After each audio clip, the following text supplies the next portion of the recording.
Hey, Webpage 2 class. Hey, just wanted to give you a little heads up on next week's assignment. So this video will be about how to apply the textures to your 3D objects in your scene. Hopefully everyone's been able to get their HTTP servers up. If you haven't, please let me know, because you will not be able to do this without that running. Okay, so this is some of the things I want you to be able to do. I made this block into like a Minecraft cube. You can see the tower here has shingles on the roof. And let's go over here and look at this little outbuilding over here. And I put a tree right here, which kind of looks dorky, but hey, it works. I'm going to go inside this building here. Okay. We're gonna go in this door. And inside you can see that we're inside the building, and there's a kind of a crappy toilet in there, but you can do whatever you want. So I will show you how to do all of this stuff in this video. Okay, so first thing we need to do is make sure everybody's folders are in order. Okay, so in order to put these textures on, you got to put the pictures in the right drive. So if you created a drive this week that you partitioned, make sure you go to that. Go create a folder that you want everything to be in. So this is where all my pictures are for my scene. Make sure the pictures or the textures that you download from online go into the same folder that your Notepad++ JavaScript text is in. It's just like anything else on the HTML pages. Everything has to be in the folder. Okay, so with that, let's jump over to the Notepad++. Okay, so what you guys have done so far is when you created a 3D object, you did something like this right here, okay? Or something like this one right here, this plane geometry. So you have the variable, the geometry, the material, the variable name, which is plane 8, which is what I got there. This is just a rotation of it for the plane. There's another example. Let's go to another example up here that's not... I'm going to go down here. So here's another one right here that doesn't have the rotation on it. So this is just the heart shape, the mesh material, the shape geometry. This is what you guys have done so far. So how we're going to add the texture to this is we're going to do this right here. Okay, so it's going to turn into something that looks like this. Okay, so this one says spy car. If I go back to the screen, let me zoom out a little bit, and this is the car right here. Okay, you see that truck right there? That's the truck that's in Notepad right here. Okay, so what's going to be different when you look at it?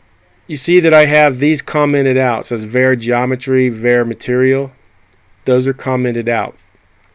Everything below that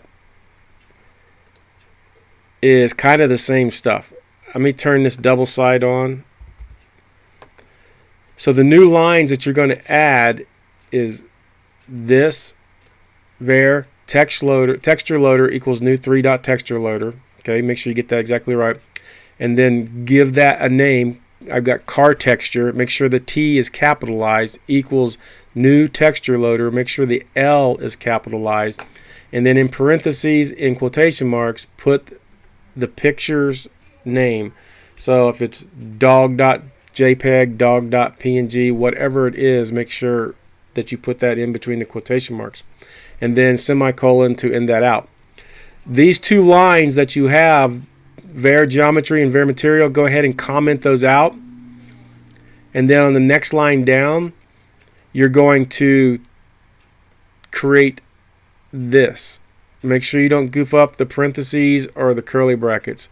So in this next line, you're going to go whatever your thing is, dog equals, house equals, whatever, new 3.mesh, parentheses, hit enter, go down the new line and indent, new 3.box geometry. It's similar to the normal way we've been doing it.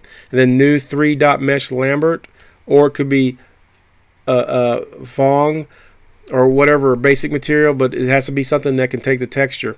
And then parentheses, curly brackets, and then the color. This is the base color of it. So you want something light. If you're putting a light or dark picture on it, just make sure you change the color of the background so it doesn't seem too dark or too light on you.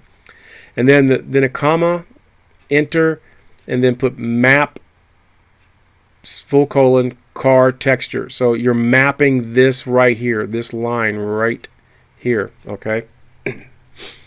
Then after this, curly bracket, bracket, bracket, semicolon. Don't miss any of these, okay? Hit enter and then go car, or whatever the name of your variable is, dot material dot side equals 3 dot double side, and then semicolon. And then this is the same as what we had before. That's the position in the screen, and then scene dot add car, okay? So let's go take a look at this again real quick. So when you add the double side texture to it, okay, this is what it does. So right now I'm looking at this Minecraft cube. We can go inside this Minecraft cube. See, now we're inside the Minecraft cube. Now back out, we're out of it. Okay, so back to Notepad. Make sure that you have everything in here correct also up here. So it's the same heading, same style, same title. Make sure you got this src equals 3.js, orbital control, so you can move around the screen. You should have all of this stuff already. Set up the lighting to set up the perspective camera. All that should be in. You should have the controls for orbit controls. All that should be in. Like I said, the only thing that you're going to change is where you add the texture loaders. Okay, you're going to add the texture loaders, and you're going to comment out these two lines, add this new material right here, and you should be good to go. Okay, so we'll go back to this, spin around, and hopefully you guys understood what I was trying to say there if I didn't go too fast. If you have any trouble, just reach out to me, okay? And I will help you. I'll see you next week. Thanks.